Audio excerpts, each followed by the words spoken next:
Renegade. Renegade. Renegade. That is what you will be hearing in Pittsburgh come fourth quarter. So Baltimore, you better be ready to answer the call because the Steelers are not playing around. Ladies and gentlemen, boys and girls, children of all ages, Ravens flock, what's going on, everybody? Hope you guys are enjoying your day. It is officially Steelers week. Everything's on the line. First place in the AFC North. We know what the Steelers are capable of. The Steelers, they're for real. The Steelers, they're legit. The Steelers, they're not playing around. If we want to win this division, we got to beat that team. And we know when it comes to the Ravens and the Steelers, when these two teams go at it, the rivalry that this team has with those guys up there in Pittsburgh, it's legendary. One of the best rivalries in sports. We're going to try to add to that come Sunday. And a lot is on the line, man. A lot is on the line. Obviously, first place in the AFC North. We have got to be ready. First place is on the line, but also there's some narratives that could be expanded or dismissed depending on how you look at it. You see, Baltimore and Pittsburgh, they have faced off against each other. They've had heated battles over the years.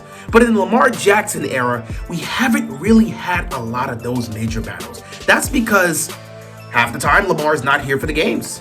You know, he'll play twice a year against, Cincinnati. He'll end up playing twice a year against Cleveland. But a lot of times, Lamar just hasn't been available to play against the Steelers.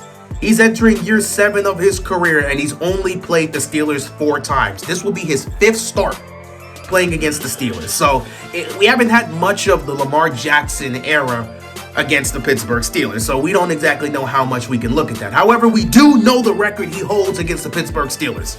He owns the Bengals. He owns the Browns. But against Pittsburgh, in 4 starts, he's 1-3. Now, of course, it's not his fault entirely that the team is 1-3 against Pittsburgh with him as the starter. There's several elements that goes into why they're 1-3. But of course, in this era, everything falls on the quarterback. So they look at you and say, you've got to get it done. So that's kind of the mantra. That's the narrative of Lamar Jackson. Pittsburgh is his kryptonite. They know how to play against Lamar Jackson. They know how to slow him down. He can't beat Pittsburgh. The fact that we've won 1 game against Pittsburgh in the last 4 years is not a good look. Over the last 4 seasons, they're 7-1 against Baltimore. Lamar's been there for some of those. He hasn't been there for others. That's not a good look for Baltimore. They're beating us in this rivalry. And that's with them not having a great offense. And that was with them not having a good quarterback. You can't say that about this Pittsburgh Steelers team. Because this Steelers team is legit. They are a legit playoff contender. And they have a chance to potentially go far with the way they're playing. Russell Wilson coming in 3 starts, he's 3-0. He's looking great. He has thrown for more touchdown passes in 3 games than Kenny Pickett threw for them last season. Keep that in mind. The Steelers, what's been holding them back for the last few years is that they didn't have an offense and they didn't have a quarterback. They don't have those problems anymore. They've got one of the best defenses in the league, one of the most aggressive defenses in the league, one of the most ferocious defenses in the league. You pair that with a good quarterback, and you see why they're 7-2. Baltimore can't afford to play around. They cannot. This is not the same Steelers team they've seen in previous years. One can argue this is the best Steelers team they're going to face off against in the Lamar Jackson era. And if they're not prepared, they could legitimately lose this game. On the flip side, the opposite side of that narrative is Lamar is not the same Lamar. He's not the Lamar Jackson they have faced off against in previous years. He is not even remotely close to being like that. Lamar is playing at an all-time great level right now. He's playing at an all-time high. He has looked like the best quarterback in football. It doesn't matter what you have thrown to him. Even in the losses, Lamar has played well. Whether you're throwing man coverage, zone coverage, blitzing him, putting pressure on him, nothing you throw at this guy is slowing him down. He's been beating everything. He's top 3 in nearly every possible passing statistic you could throw out there. That's how great he's been. So while this is a Steelers team the Ravens have yet to see in the Lamar Jackson era, this is a Lamar Jackson the Steelers have yet to see. So I'm very interested in seeing how this is going to go. Last year, it felt like Lamar was ready to just destroy that Steelers team, but the receivers didn't show up. Drop pass after drop pass after drop pass after drop pass. Nelson Aguilar dropping a would-be touchdown. It was a bomb down the field. He had 2 steps on the defender. He would have caught that around the 15, maybe the 10, and he could have just ran in for the touchdown. He dropped it. Rashad Bateman, wide open, 3rd down, wide open, back of the end zone. Hits him in his hands, drops it. Drop after drop after drop. Zay Flowers, open downfield, drops it. So many drops in that game. And ultimately, the Steelers found a way to win. If you play close games against the Pittsburgh Steelers, they find ways to win. And that's what ultimately cost Baltimore last year. And it's what's cost them a lot of times in some of these games in recent history. If Baltimore's not ready to play, they could be in trouble. So everything's going down Sunday. Ravens, Steelers, fight for first place in the AFC North. This isn't the same Lamar they've seen, and this isn't the same Pittsburgh Steelers the Ravens have seen. So this is going to be one hell of a matchup. We've hyped this up long enough. Let's actually talk about the game, talk about the matchups, the advantages, and how things can go in this game. So let's start off with the matchups here. The main matchup to focus on will be Lamar Jackson and the Ravens offense versus TJ Watt and that Pittsburgh's defense, because those are the 2 catalysts that is moving the teams right now. The Steelers, despite them having this good offense now, they are still a team that goes as far as their defense takes them. Their defense will always give them a chance to survive and potentially win games. So you know, if the defense is on time and they're doing their thing, the Steelers will always have a chance to win. If the defense does not show up, Pittsburgh's not winning that game. On the flip side for Baltimore this year, their offense is the elite of the elites. They're arguably the best offense in the league. They're one of, if not the most explosive offenses in football. This team goes as far as the offense takes them. Baltimore goes into football games now and understands that if they don't score 30 points, they're not going to win. In the 3 losses Baltimore's had this year, they lost to Kansas City, they gave up 27. They lost to the Raiders, they gave up 28. They lost to the Cleveland Browns, they gave up, 29? If they don't put up 30 plus points, they cannot win the game. It's as clear as day. Nobody has to argue this. If they don't score 30 points, they're not winning. So the matchup come Sunday is going to be that Pittsburgh's defense versus the Ravens offense. If the Steelers defense can shut down the Ravens offense, Baltimore has no chance to win. But if that Ravens offense is cooking the Steelers defense, the Ravens have a great chance to win. On the flip side, you look at the other matchup, Baltimore's defense versus Pittsburgh's offense. Pittsburgh's offense hasn't been great for much of the year, but since Russell Wilson has come in, this offense has looked entirely different. They have scored 27 plus points over the last 3 games. They have been on fire offensively. And this is an offense that we had not seen from Pittsburgh in a long time. Since Ben Roethlisberger retired. Actually, not even since. Before he retired. Because like the last 2 years of Big Ben, you weren't really seeing the offense playing at this high of a level that you're seeing with Russell Wilson right now. 2020's maybe the last year? Maybe even close to 2019. It was really... 5-6 years? I'm really thinking it's been a long time since the Steelers have had an offense this good. They have that now, which is why they are legit. So this offense can put up points. Russell Wilson is throwing the ball very effectively. He is making plays left and right. He is launching that down the field, and he is connecting. George Pickens continues to show why he's one of the better receivers in the league. I mean, this guy makes an insane catch every single game. He has 3 of those plays every single game. I mean, it's crazy how talented George Pickens is. And his hands, man, this guy's catching ability, the way he's able to catch in some of the most unorthodox angles as he's falling down is insane. So the Steelers offense, man, they're rolling. Najee Harris has been playing great. He's running the ball effectively. They're getting a lot of production from the running game. They just look good right now.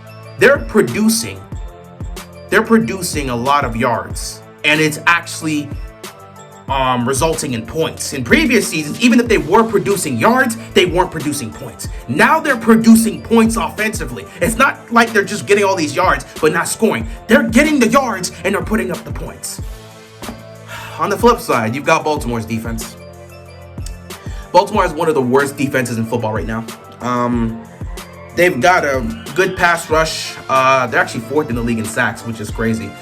They got a really good pass rush. They're one of, if not the best run defense in football. But my God, they're the worst pass defense in the National Football League. They can't cover to save their lives. Receivers have their season best against the Ravens. Jamar Chase has nearly 500, actually I believe he has over 500 yards of offense and 5 touchdowns on the Ravens in 2 games. Half of his total receiving yards this year just came from Baltimore in the 2 games. That's how bad he has smoked us. It's been that terrible. 190 and 264. I mean, this secondary isn't stopping squat. So when you look at the matchup between Pittsburgh's offense and Baltimore's defense, you can clearly see that Pittsburgh, they have somewhat of an advantage. In fact, they have a lot of advantage because the secondary cannot cover. That's pretty much how you look at it. Offensively, the advantage goes to Baltimore. I would say Baltimore's offense, being the elite of the elite, makes them have the advantage in that aspect for the most part. They're a better offense than Pittsburgh. They're a more effective offense. They're a more explosive offense. They do multiple things better than Pittsburgh does offensively. So the advantage clearly goes to the Ravens offense. But the advantage defensively clearly goes to the Pittsburgh Steelers. Everything the Ravens want to do defensively, the Steelers do. Like, let's be honest. Everything the Ravens want to do effectively, the Steelers do. That's why they're a well-balanced team. The Steelers are a highly effective pass rushing unit, especially with TJ Watt just there in the backfield, just wrecking things and destroying quarterbacks. They've got one of the most aggressive pass rushing units in the National Football League, and you don't want to deal with them come Sunday. They've got one of the best run defense in the league. Baltimore's run defense has been better, but Pittsburgh's run defense is still elite. It's still one of the best in the game. And to make matters better for them, they've got one of the better secondaries in the league. They do a great job in pass coverage. They don't really get beat out there like that. The defense is solid on all 3 phases. They're solid on all 3 phases.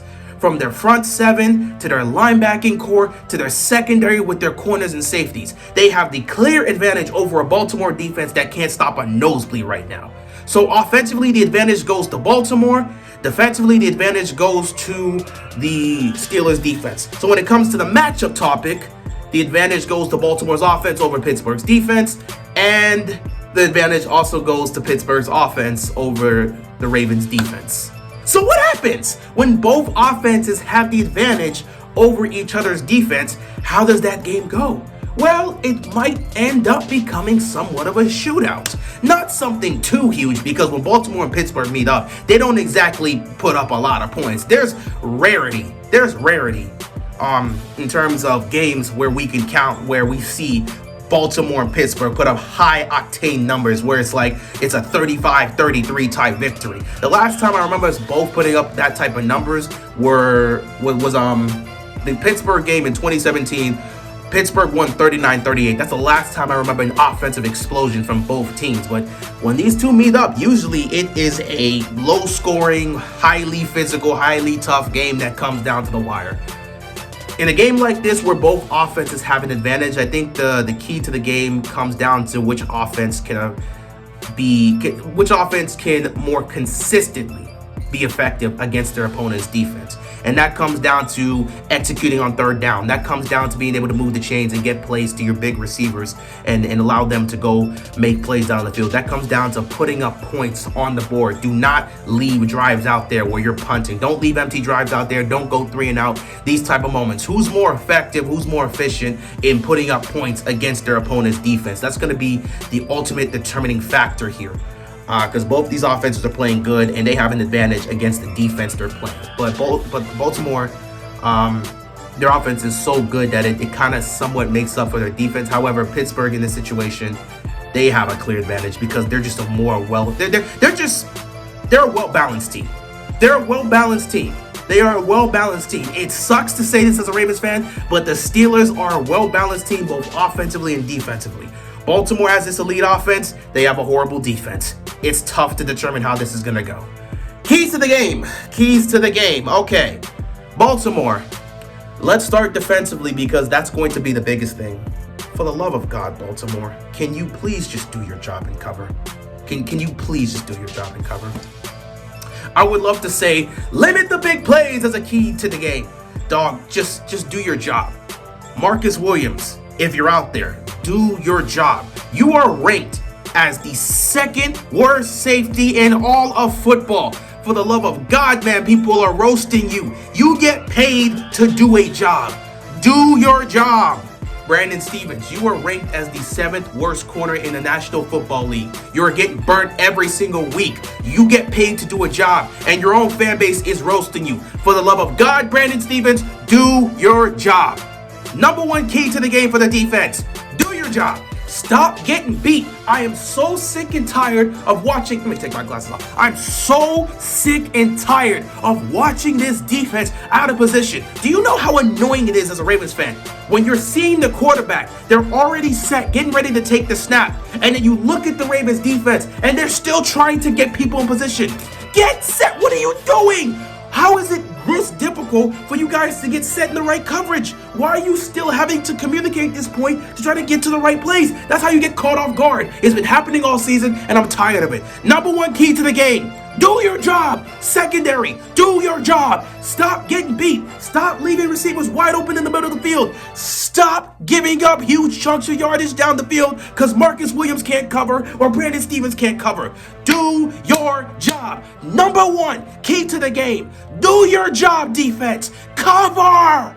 Tackle. Catch the ball when a pick comes to you. Do your job.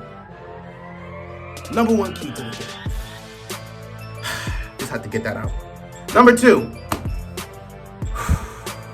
you're going to have to put some pressure on Russell Wilson and try to get the ball out of his hands. You can't let Russell get comfortable. You don't want him to get outside the pocket because when Russ is able to get outside the pocket, he can still be very creative and he can still find a way to get the ball down the field and make plays. You want to make him as uncomfortable as possible, force him to get the ball out of his hand because he's going to take a lot of moonshots.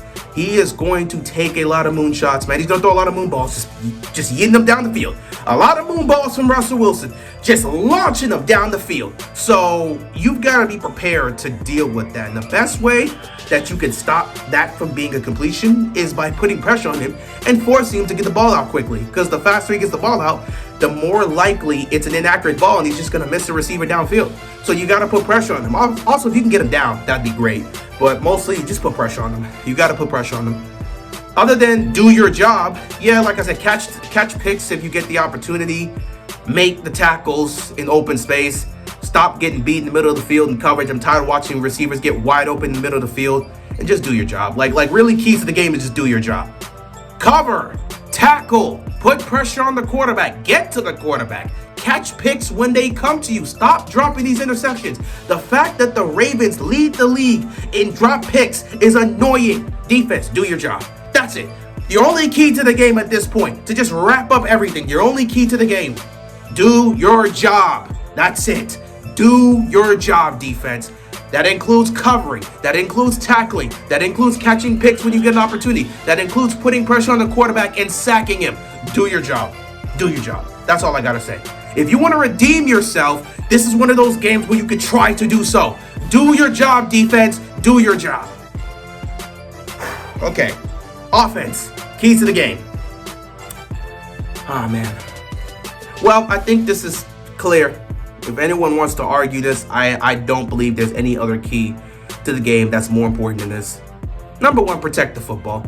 Dog, Lamar has more turnovers than touchdowns against the Steelers. I think he has 4 touchdowns to 7 interceptions, and I think he has 5 fumbles against the Steelers. I mean, they just force him to turn the ball over. We're not putting up points, and Lamar's turning the ball over all over the damn place.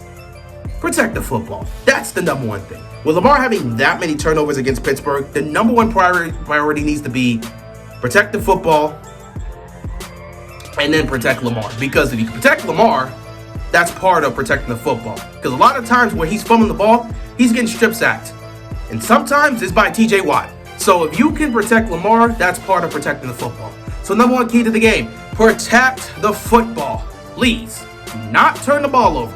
Do not turn the ball over. Pittsburgh will take advantage of that. Number 2.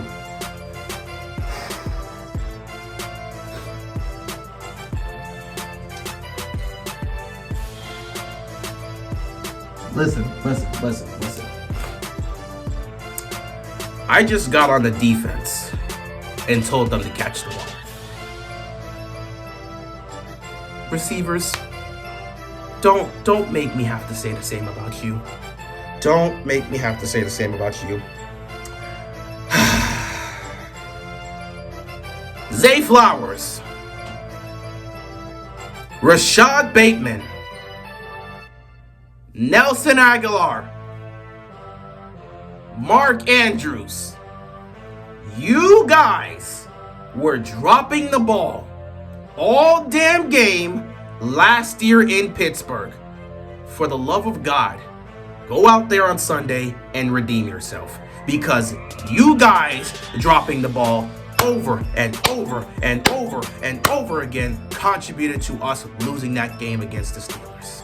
I don't want to sit back and say a key to the game has to be catch the ball, but you know you need to catch the ball. So just like I told the defense to do their jobs, my second key to the game: wide receivers, do your job. You are paid to catch the ball. When Lamar puts it in your hands, please catch the football. Stop trying to catch the football and make a move while you're still receiving. Please stop doing that. Catch the football, possess the football, then go try to make a move. Stop trying to think about what to do next when you haven't even done the step of catching the football. Please catch the football. So yeah, second key to the game: wide receivers, do your job. Third key to the game: Lamar. You've had your struggles against the Steelers. They've had your number. You've been poor against them. Last year, it felt like you had finally figured out that Steelers defense. Unfortunately, your team didn't show up. Lamar, you're going to have to showcase what you've become this year. You have played like the best quarterback in football. You have become an elite thrower of the football. No one ever thought Lamar Jackson would become an elite thrower of the football. We knew he was a good thrower of the football. He started to improve more and more until he became a really good thrower of the football. And then you get to last year, where I said he was a great thrower of the football. This year, he has been an elite thrower of the football. It doesn't matter what coverage you throw at him. It doesn't matter what personnel you put out there defensively. Lamar has been able to throw it against any type of defense, against any defensive set, against any defensive coverage. He's top 3 in damn near every passing statistic you can get, except completion percentage, which I think he's 5th or 6th right now. But he's top 10 with completion percentage as well. But he's damn near 1st or 2nd in every major passing statistic. So he's beating any type of defense that you throw at him. Key to the game: Lamar, go be you and showcase what you've become. Go crush the narratives, because they're going to. I'm telling you this right now. They're going to run the same thing they've always run with Lamar, because they want to see just how legit this is. We know Pittsburgh's going to come out. They're going to stack the box. They're going to stop the run. They're going to try to take Derrick Henry out of this game. And then they're going to say, Lamar, beat us with your arm. We faced off against you 4 times. You did it once. And even then, in that situation, it took Marlon Humphrey punching the ball out of Juju's hands in overtime for you guys to get the win. So you have yet to beat us with your arm. We want to see if you can do it. Lamar, go show them you can do it. Last but not least, at some point you're going to have to lean onto this and get this going. So my final keys to the game offensively is find a way to feed the king. You've got to get Derrick Henry involved. The defense is going to stack the box early on in this game. They're going to look to take Derrick Henry out of the game. It is what it is. That's fine. You're going to mix some runs in between there just to keep them fundamentally sound and just to keep the defense on guard, that you can always run it at any point. So obviously Derrick Henry's going to get his carries. Keaton Mitchell's going to get some carries. Justice Hill's going to be utilized. So we know that's going to be the case. But at some point you do have to feed the king. And the best time to do that is early on in the game to see what the defense is going to do. If they're going to commit to trying to stop him, you go to the passing game and other elements. But the first quarter is usually the best time to feed the king. And then the fourth quarter is the best time to feed the king. So at some point in this game, you have to get Derrick Henry involved.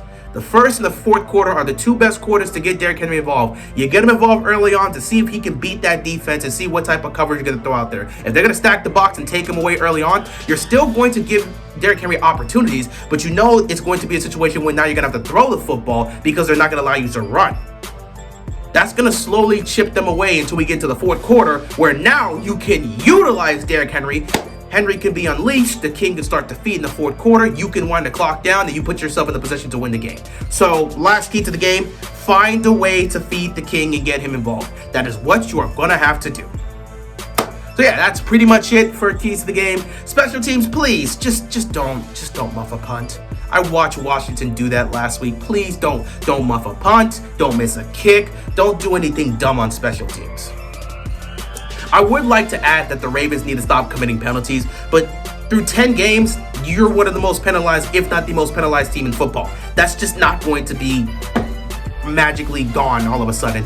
I just don't see the penalty stopping. This is just what the 2024 Ravens are. They're one of the most, if not the most, penalized team in football. So it's just something we're going to have to deal with. I hope the penalties aren't too bad in this game, and I hope it doesn't put the Ravens in a situation where it could potentially cost them against Pittsburgh. We've watched penalties ruin drives for the Ravens offensively. A lot of times when the Ravens offense starts slow, it's not because they're not able to move the ball down the field. It's strictly because they'll make a play, boom, holding call, boom, illegal formation, boom, ineligible man downfield or something like that. Boom, false start, whatever you want to say. It's the penalties that's killing drives. It's tough when Lamar goes out there and makes a 15-yard play and then gets erased because of a holding call. Or if Lamar takes it himself and gets 10 yards. Or if Derrick Henry runs for a first down, but it has to go back because somebody was caught holding or somebody was out of position and illegal formation gets called or an eligible receiver downfield or whatever they've been calling on us all damn season.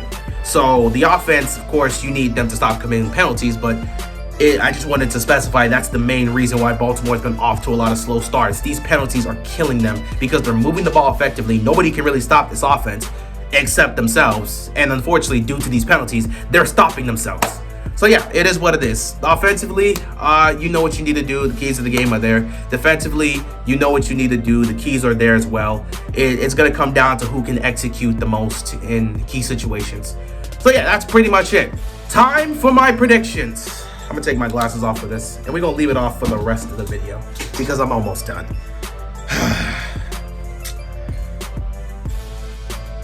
This game can go either way. This game can go either way. I started this video off by introducing both teams in terms of where they are now. I talked about the rivalry, and I talked about how we have not really had the greatest of rivalries or the greatest of rival games in the Lamar Jackson era because one, he hasn't been here for half of them. And the other, when he has been here, it hasn't been the best of performance because Pittsburgh's offense was putrid, even though they were winning those games. But they were still putrid, and Lamar and the Ravens offense was just not it ever against the Steelers. It's different this year. Lamar is the best quarterback in football. He's been playing like the best quarterback in football. He's actually an elite passer this year. He is a very elite passer. And the Ravens have the most explosive offense in football and one of, if not the best offense in football. Meanwhile, Pittsburgh, they've always had that defense over the last few years, but now they have a legitimate offense. So they are a well-balanced team, both offensively and defensively. So they are a legit team. They are a serious team that is going to make the postseason and could make some noise. This is a team you're not going to want to face come January because of how well-balanced they are, especially defensively. As long as their defense plays the way they're playing, they're going to be able to stay in games. So with all of this in mind, there's no way I can sit here and tell you this is not going to be a tough game. There's no way I can sit here and pretend that this won't be a messy game. Despite me saying we got to keep it clean and not turn the ball over, I expect there to be turnovers. Pittsburgh's going to force turnovers one way or another. Whether it's going to be fumbles or interceptions, there's going to be some mistakes here and there. It's going to be a messy game. It's never clean against Baltimore and Pittsburgh. So mistakes are going to be made on both sides, and we'll see which teams can capitalize on it. Man, it's really tough. It's really tough, but in terms of who I think is going to win this game, obviously, as a Ravens fan, it's easy for me to say the Ravens are going to win it.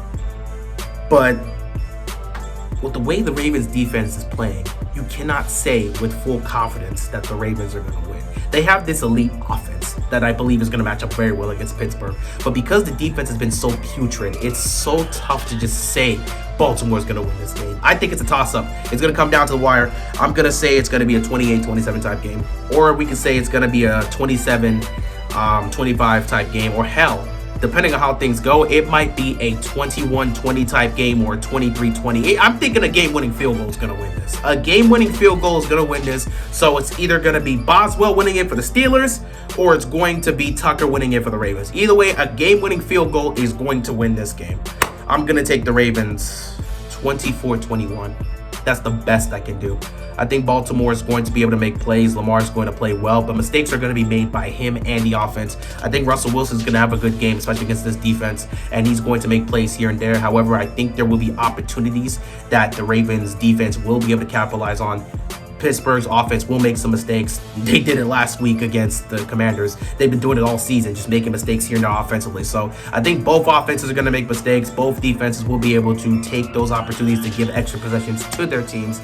And it's going to be a messy game through and through. But I believe it's going to come down to a Justin Tucker field goal, whether it's in regulation or in overtime. It's going to come down to a Justin Tucker field goal, and I believe Justin Tucker is going to hit it to win it for the Ravens. Either way, it's going to be either Tucker winning it for the Ravens or Boswell winning it for the Steelers. It's just going to be a game-winning field goal. I'm going to pick the Ravens winning it 24-21, and we'll just go from there. With that being said, guys, Steelers week, man. Cannot wait for this game on Sunday. Should be entertaining, should be epic. It is going down in Pittsburgh. Battle for first place in the AFC North. Man, this feels just like old times. With Baltimore and Pittsburgh going at it for the division, Cincinnati being within the race, and then Cleveland just being Cleveland. I mean, I feel like a child again. That's just how the division has been growing up. So it feels like we've come full circle because Cincinnati at some point was dominating this. Baltimore at some point was at the bottom at when Lamar got hurt. Cleveland was a legitimate contender and was right there for the division. And then Pittsburgh was just all over the place. But now it's back to that old school AFC North that I know and love, where we're just battling with the Steelers for the division. Cincinnati's still good enough to compete for a playoff spot and will be fighting for it. And then Cleveland is unfortunately Cleveland. That's just what I'm used to. Either way, it's going to be a great game on Sunday. It's going to come down to the wire, and I hope the Ravens get the win. But that being said, guys, that is all I've got. I will see you Sunday. This is going to be an epic game. Hopefully the Ravens come away with a win, but it could go either way. It's a Ravens-Steelers rivalry game, and you know these come down to the wire. So hopefully the Ravens get the win. With that being said, that is all I've got, ladies and gentlemen. Be sure to stay safe, and peace out. See you later.